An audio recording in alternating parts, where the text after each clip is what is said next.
Hello everyone, welcome back to my channel.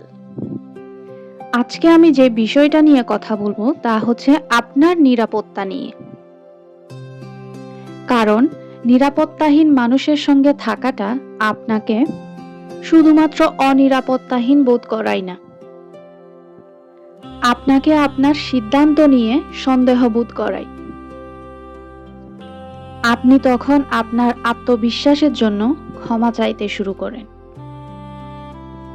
নিজের আলো একটু হলেও কমিয়ে দিন, যাতে অন্যের অন্ধকারে আঘাত না লাগে।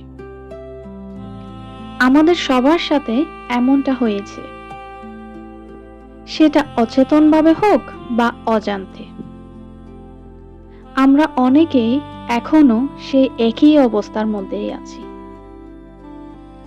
একটা কথা সব সময় মনে রাখবেন, আপনি যত বেশি এমন মানুষের সঙ্গে সময় কাটাবেন যারা আপনার সম্ভাবনায় অস্বস্তি বোধ করে, আর তত বেশি আপনি নিজে ছোট হয়ে যাওয়াকে নম্রতা মনে করে ভুল করবেন। আর এখান থেকেই সব শুরু হয়। সব সময় বিশ্বাসঘাতকতা দিয়ে নয়,